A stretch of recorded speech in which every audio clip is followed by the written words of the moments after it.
Dans ce tutoriel, nous allons poursuivre notre apprentissage de la programmation réactive avec Spring Boot en faisant la gestion des exceptions. Ça va être un peu similaire à ce qu'on fait sur une application normale qui n'est pas réactive et dont j'ai déjà d'ailleurs fait un tutoriel ici sur YouTube. Donc je vous mettrai le lien bien sûr en description. Donc ici on a notre application de gestion de produits qui va aller consommer vers DemiJSON. Et donc ici on a notre client DemiJSON qui nous permet du coup de récupérer les produits. Pour matérialiser la gestion des erreurs, finalement ce qu'on va faire c'est qu'on va créer, ici ça va être du coup une méthode qui va aller récupérer un produit spécifique. Et on va se servir du coup d'un identifiant qui n'existe pas pour pouvoir finalement générer une erreur et pouvoir la catcher avec un Global Exception Handler. Donc ici, ce qu'on va commencer par faire, c'est créer une méthode qui va nous permettre du coup de récupérer un produit en fonction de son ID. Donc ici, je vais faire un public. Ici, cette fois-ci, je vais retourner un mono puisque je veux un seul élément, donc de product, ok. Et donc ce product là, ce que je vais faire ici, ça va être get product by ID. Ici, j'ai donc mon getProductById. Je vais continuer en créant du coup dans le service une méthode qui va récupérer le produit en fonction de son ID. Donc, je viens ici dans Product Service. Hop, ici, ce que je vais faire, ça va être public. Hop, ici, je vais mettre mon mono. Hop, il a compris directement. Alors, moi, je veux pas un string, je veux un long. Long, ici. J'espère que je me suis pas trompé ici dans mon DemiJSON. Ouais, je prends bien un long et pas une string. Et donc ici, ce que moi je vais faire dans mon service, c'est prendre mon long et hop, je vais juste appeler ici, je vais faire un return de mon DemiJSON client et je mets le product ID. Alors si je vais rajouter le discount price, j'ai juste à faire un map ici, donc je fais un map, ok. Et donc ici je fais le add discount price pour afficher du coup le prix promotionnel. Donc là j'ai comme ça mon get product by ID où j'ai fait le mapping ici et je vais donc passer à mon contrôleur. Mon contrôleur ça va être pareil, je vais faire ici hop un get mapping. Donc ici je vais mettre slash, je vais passer mon ID, hop ici ID. Et là, je vais venir ici faire mon public app de mono product. Pas product response, mais product ici, product. Ok. Et dans mon product ici, hop, je vais juste appeler mon service, je vais faire mon return ici de mon product service, get product by ID. Donc là, normalement, ça suffit pour notre endpoint. Ce qu'on va faire, c'est qu'on va démarrer notre application ici, hop, et on va venir dans nos requêtes HTTP. Dans nos requêtes HTTP ici, hop, on va dupliquer tout simplement ceci, hop, et on va venir ici mettre notre get product et ici on va rajouter notre ID par exemple ici 45. Donc si on lance notre requête ici, hop, on va avoir ici notre produit du coup qui est récupéré depuis DemiJSON qui fonctionne correctement. Alors DemiJSON a une limite, donc ça veut dire que si on met par exemple un produit 45 000, ok, comme ça, et qu'on valide, comme ça, hop, donc lorsqu'on fait cette requête, on voit ici qu'on a une erreur 500. Ce message, il est généré par Spring directement. Donc ce que nous on veut faire, c'est de créer un exception handler qui va gérer le cas justement où on va avoir des exceptions qui sont connues par notre application pour formater le message différemment et le renvoyer à l'utilisateur. Parce que notre utilisateur, ce qu'il va recevoir, c'est un objet de ce type en disant que c'est une erreur 500. Il nous dit juste internal server error et il n'y a aucune information. Donc on voudrait pouvoir dire au client que finalement c'est l'identifiant que tu as rentré qui n'est pas bon, ou bien lui dire que le produit que tu as essayé de retrouver n'existe pas dans notre système.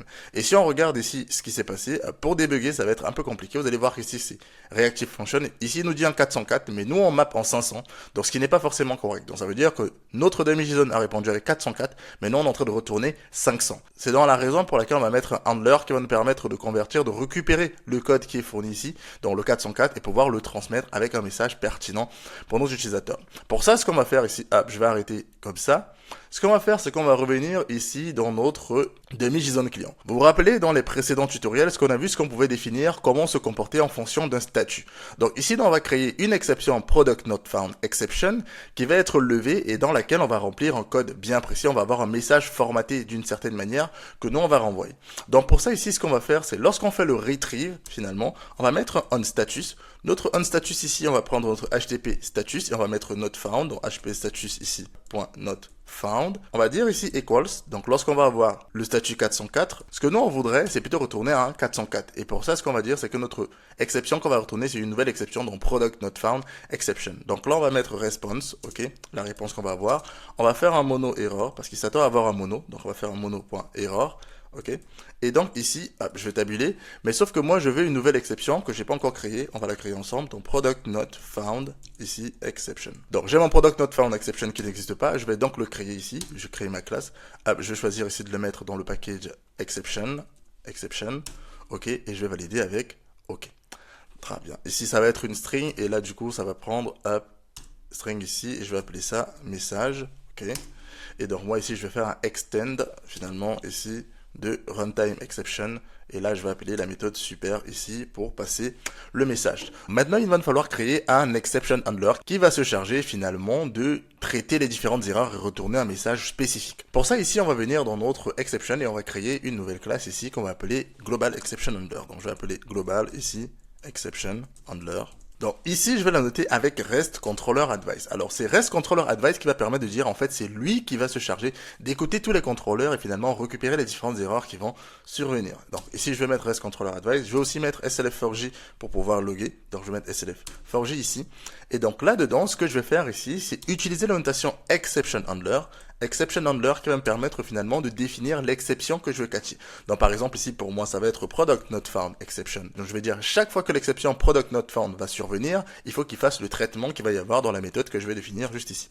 Donc là je vais avoir public, hop ici. Je vais retourner ici un response entity. On va mettre ici API error. Un objet qu'on va créer, ok, API error, et donc ici, ce que je vais faire, ça va être du coup de l'appeler handle, hop, on va mettre ici handle product not found exception. Alors mon API error n'existe pas, donc je vais le créer, je vais créer la classe API error dans exception, et l'API error, c'est tous les champs que je vais retourner. Vous vous rappelez tout à l'heure, lorsque j'ai affiché l'erreur qui était dans les logs, on avait le timestamp, on avait pas mal d'informations qui nous donnaient du coup Spring de manière native. Ce qu'on va faire, c'est dire en réalité ici que nous, on voudrait notre propre objet avec les éléments qu'on veut retourner.